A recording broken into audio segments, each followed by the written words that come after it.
Varicose వ్యాధితో బాధపడుతున్నారంట. తక్కువ ఖర్చుతో ట్రీట్మెంట్ కావాలి అనుకుంటే ఎవిస్ హాస్పిటల్ని సంప్రదించండి. నమస్తే రమగారు. నమస్తే జయ.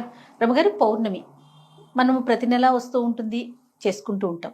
కానీ పర్వదినాల్లో వచ్చినప్పుడు దీనికి సంబంధించి ప్రత్యేకమైన విధానాలు ఏమన్నా పాటించాలా జనసామాన్యంగా అందరం కూడా? పర్వదినాలు పౌర్ణమి నాడు వచ్చే పర్వదినాలు అంటే ఇప్పుడు మనకి రేపు హోలీ పండగ. ఈ హోలీ పర్వదినం, హోళికా పూర్ణిమ మనకి పుస్తకాల్లో క్యాలెండర్లో రాస్తారు, కానీ మనం చేసుకునే పండగ కాదు. అవును, ఇది ఎక్కువగా నార్త్ ఇండియాలో చేసుకుంటారు. మరి పూర్వపు సంస్కృత నాటకాల్లో కూడా ఈ తప్పనిసరిగా హోళికా పౌర్ణమికి రంగులు జల్లుకోటాలు అలాంటి వ్యవహారాలు అవి కనపడదేవి, నాటకాల్లో కూడా ఉండేవి. మామూలుగా మనం కార్తీక పౌర్ణమి, శ్రావణ పౌర్ణమి చేసుకుంటాం కదా, మధ్యలో ఏరువాక పున్నాలు అంటారు. ఇలా ఏవో పౌర్ణమి నోములు ఉంటాయి, పున్నం నోములు ఉంటాయి, 33 పున్నాల నోము. లెక్కల ప్రకారం రకరకాలు జరుపుకుంటాం. ఏ పౌర్ణమైనా విశేషమైన రోజే చేయాలి. అది పర్వదినంగా పండగగా చేసుకునేది హోలీయే పెద్ద పండగ. అవునవును, మనకు కాకపోయినా ఉంది. ఈ నార్త్ ఇండియన్స్ అంటే మనకి మార్వాడీసు, గుజరాతీసు వీళ్ళందరూ ఏంటంటే హోలీకి ఒక వారం ముందు నుంచే వాళ్ళ పూజలు అవి ప్రారంభం అవుతాయి. మనకు అట్లా ఏం లేదు. ఆ రోజులు రంగులు చల్లుకోవడం, సినిమాలు వాటి చూసి మనకి సినిమాల్లో ఒక ఈవెంట్ గా కనపడుతుంది కాబట్టి మనం ఒక ఈవెంట్ గా చేసుకుంటున్నాం. మనం అసలు నిజంగా దాని విధి విధానాలు తెలియవు మనకి. పూజా విధానమే తెలియదు కదా రమ్మగారు. తెలీదు మనకి, ఊరికే రంగులు చల్లుకోవటమే తెలుసు. వాళ్ళు దాన్ని పూజగా కూడా జరుపుకుంటారు. ఓ వారం ముందు నుంచే దేవాలయ దర్శనాలకు వెళ్తారు. పెళ్లి పనులు అవి ఉంటే చెయ్యరట. వారం ముందు నుంచి కీడు ఆ రోజుతోటి అది విడుస్తుందంటారు వాళ్ళ పద్ధతులు.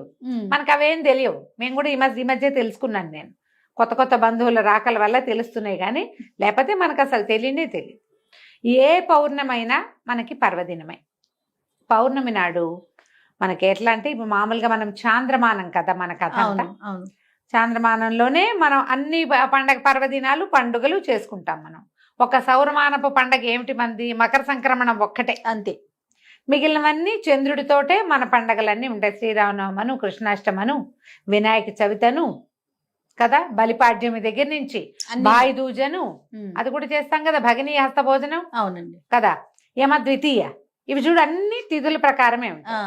అయితే ప్రతి తిథులకి ప్రతి నెలలోనూ మొదటి ఎండలో వచ్చేది పౌర్ణమి. ఈ పౌర్ణమి నాడు చంద్రుడు పూర్ణ కళలతోటి కనపడతాడు. చంద్రుడు మనఃకారకుడు అని చెప్తారు. మానసికమైన సమస్యలకి సమాధానంగా ఉంటాడు. మనకి పౌర్ణమి నాడు ఈ మన సముద్రంలో అలలు పెరుగుతాయి అని చెప్తారు, ఆటుపోట్లు పెరుగుతాయి. అమావాస్యకి పున్నానికి వీడికి తెక్కొస్తుందండి అంటారు, ఎవరికైనా మనసు బాగుండని వాళ్ళకి. అలాంటి వాళ్ళకి కూడా ఈ పౌర్ణమి తిథి విశేషంగా పనిచేస్తుంది. ఎవరైనా కూడా పౌర్ణమి నాడు లక్ష్మీనారాయణులను పూజించటం మంచిది, లలితాదేవిని పూజించటం మరీ మంచిది.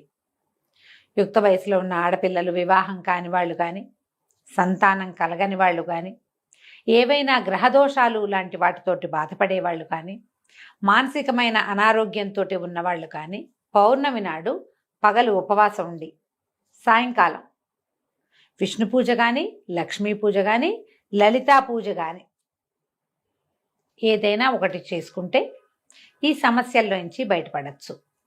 ఎవరైనా చేసుకోవచ్చు. దీనికి మడి అవి ఇవి ఏమిటేమిటో ఆలోచించద్దు. మీ ఇళ్లలో ఎలాంటి పూజా విధానాలు ఉంటే వాటిని అనుసరించండి. ఏదైనా పూజ చేసుకోవాలంటే మీరేం అనుసరిస్తారు, అదే అనుసరం. దీనికి మనం ప్రత్యేకంగా చేసేది ఏంటంటే పూర్ణబింబం వచ్చేస్తుంది. సాయంకాలం 6 అయ్యేసరికల్లా వచ్చేస్తాడు చంద్రుడు. ఆ బింబాన్ని చూసి నమస్కారం చేసుకోవాలి. మనం లలితా సహస్రనామాన్ని చదవాలంటే ఆ వెన్నెల పడే చోట కనుక కూర్చుని ఆ పూర్ణబింబంలో లక్ష్మీదేవినో, లక్ష్మీనారాయణులనో, లలితాదేవినో భావించి పూజించుకోవటం. ఓకే, మనకి ప్రతిమ కావాలి కాబట్టి ఇంట్లో ఏదో ప్రతిమ విశేషాలు ఉంటాయి కదా, అక్కడ పూజ చేసుకోవటం.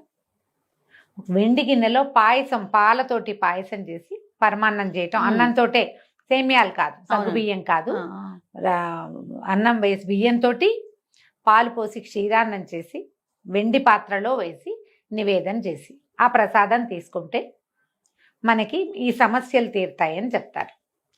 ఇది చాలా కాలంగా చాలా మంది పాటించే పద్ధతి. నోముగా పెట్టుకోవద్దు. నో అనుకోకండి, ఇది ఒక విధానం అంతే. కాదు రమ్మగారు, ఏరువాక పౌర్ణమికి కూడా ఇట్లా చేస్తారా? ఏ పౌర్ణమికైనా చేసుకోవచ్చమ్మా. చంద్రుని యొక్క కిరణాలు పడి అవి తింటే కనుక సంతానం లేని వారికి సంతానం కలుగుతుంది. మీరు ఈ మొత్తం ఇన్ని నెలలు చేసుకోవచ్చు, ప్రతి నెల పౌర్ణమి వస్తుంది కదా. ప్రతి నెల చంద్రుడు అవే 15 కళలు నిండిపోయి కనపడతాడు మనకి. 15వ రోజు పూర్ణచంద్రుడుగానే దర్శనమిస్తాడు. అవును, ఆ చంద్రకిరణాలు పడిన పాయసం మంచిది, ఈ సమస్యలన్నిటికీ సమాధానంగా ఉంటుంది. ఓకే. అమ్మాయిలకి కన్యలకి చక్కటి వరుడు వస్తాడు, సంతానం కలుగుతుంది, మానసికమైన ఆందోళన, స్ట్రెస్ తగ్గిపోతుంది, యాంగ్జైటీ లాంటి సమస్యలు ఉంటే అవన్నీ తగ్గుతాయి. ఏమైనా గ్రహ బాధలు ఉంటాయి, చాలా మందికి ఉంటాయి కదా జాతకం ప్రకారం, వాళ్ళు ఎవరైనా ఇది చేసుకోవచ్చు. పగలు కాస్త తేలిగ్గా తినటం, అన్నం తినకండి, ఇంకేదో టిఫిన్ ఏదో తినండి మీ ఓపిక ప్రకారం. చీకటి పడేసరికల్లా చక్కగా స్నానం చేసి, లేదా ఆరోగ్యం లేకపోతే కాళ్ళు చేతులు మొహం కడుక్కొని పొద్దున్నుంచి ఇవి నా బట్టలు మార్చేసుకోండి, బట్టలు మార్చుకోవటం. తర్వాత కాస్త క్షీరాన్నం చేసుకుని బంగారు పువ్వు వేసిన వెండి కంచంలో కానీ, లేదా చిన్న పాత్ర ఇంతది, మిగిలిన పాయసం ఇంట్లో లోపల దేవుడి దగ్గర పెట్టుకోండి. చిన్న వెండి గిన్నెలో పాయసం పెట్టండి, ఆ చంద్రకిరణాలు పడేలాగా పెట్టుకోండి బయట. అక్కడ కూర్చోండి, చంద్రబింబాన్ని చూస్తూ నమస్కారం చేసుకుని అందులో పరమాత్మను అమ్మవారిను భావించి చదువుకోండి. మీరు ఏం చదువుకోదలిస్తే అది. ఏదైనా ధ్యానం చేసుకుంటాము, చదువుకోవటాలు అవి మాకు రావండి, మెడిటేషన్ చేస్తామంటే చంద్రకిరణాలు పడే చోట కూర్చొని మెడిటేట్ చేసుకోండి. ఓకే. బ్రీదింగ్ ఎక్సర్సైజ్ చేస్తారు చాలా మంది, అవును, అలాంటివైనా పర్వాలేదు. ఆ పాయసాన్ని చంద్రుడికి నివేదన చేసి అది పుచ్చుకోండి. ఓకే. చాలా సమస్యలు తీరుతాయి. ఇప్పుడు హోలీ అంటే ఏదో పొద్దుటిపూట రంగులు చల్లుకుంటారు పిల్లలు సరదాగా, మనలాగా పెద్దవాళ్ళు ఏం చేస్తాం, మనం ఏం చెయ్యం. అవును, మనం అందరం రోడ్ల మీద పడి ఏం ఆడం కదా. ఆ రోజున ఇది అద్భుతమైన రోజు కాబట్టి మనం ఇది చేసుకోవచ్చు, విధానం చేయొచ్చు కదా. తప్పకుండా ప్రతి పౌర్ణమికి చేసుకోవచ్చు.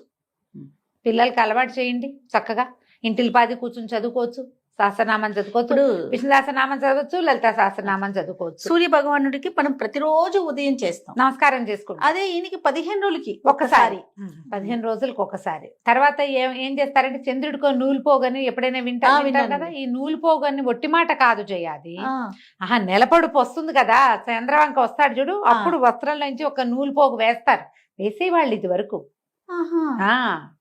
చంద్రుడికి కట్టుకున్న వస్త్రంలోంచి ఒక్క పోగు తీసి చంద్రుడి కోసం వదిలిపెట్టేవాళ్ళు. జరిగేది క్రియ, అట్లా చేసేవాళ్ళు. అంటే దీని వెనకాల ఏంటి రమ్మగారు, ఇట్లా చేయటం వల్ల సమస్యలు తీరుతాయి, గ్రహదోషాలు చేసేవాళ్ళు ఇది వరకు చాలా కాలం క్రితం. ఇటీవల మనం ఎందుకంటే అసలు అంగవస్త్రం ధరించడం, పంచ ధరించడం పోయింది కదా జయ, అవునా కాదు? అవును కదా రమ్మగారు. మనకి ఉత్తరీయాలు పోయి టవల్స్ వచ్చినాయి, ఊళ్ళల్లో కూడా తువాలు భుజాన్ని వేసుకుని తిరుగుతారు, అందులోంచి దారం రాదు బయటికి. అసలు ఎక్కడొస్తున్నాయి ఇప్పుడు? నీకు ఉత్తరీయంలో నుంచి వస్తుంది.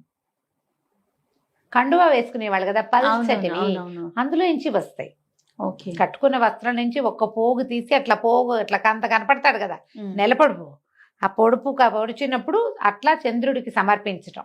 చాలా సమస్యలు తీరేవి ఇదివరకు, అట్లా చేసేవాళ్ళు. అప్పుడు ఏం పాటించేవాళ్ళు జయ, ఇంత సోషల్ మీడియా లేదుగా పాత రోజుల్లో. వాళ్ళకి ఏం తెలుసు? వాళ్ళకి ఏం తెలుసు? శాస్త్రం తెలుసు, వాళ్ళకి విధానాలు తెలుసు, అందరూ చేయాలి సార్వజనిక. అసలు క్వశ్చన్స్ లేవు కదా రమ్మగారు. ప్రధానమైన పెద్దవాళ్ళు ఏం చేశారు, మనం ఇంట్లో అది ఫాలో అయిపోవటం, అంతేకాని అది ఎందుకు చేయాలి, అది చేయటం వల్ల ఏమొస్తుంది, ఏమి రాదు, నో క్వశ్చన్స్. అదే కదా. పౌర్ణమి నాడు రకరకాల దానం చేయొచ్చు జయ, బియ్యము, పాలు, పెరుగు, నెయ్యి అలాంటివి దానం చేసుకోవచ్చు. తెల్లటి వస్త్రాలు, ముత్యాలు, మల్లె పువ్వులు లాంటి తెల్లని పువ్వులు, ఇవన్నీ కూడా ఎవరికైనా ఇస్తే కూడా మంచిదే. ఓకే. పౌర్ణమి నాడు పగలిచ్చుకోవచ్చు, ఎవరికైనా దానం చేసుకోవచ్చు. దానం చేసినా మంచిదే, ఇలా మనం పూజ చేసుకున్నా మంచిదే. మీ అవకాశాన్ని బట్టి చేసుకోండి. తప్పకుండా. నమస్తే. నమస్తే జయ.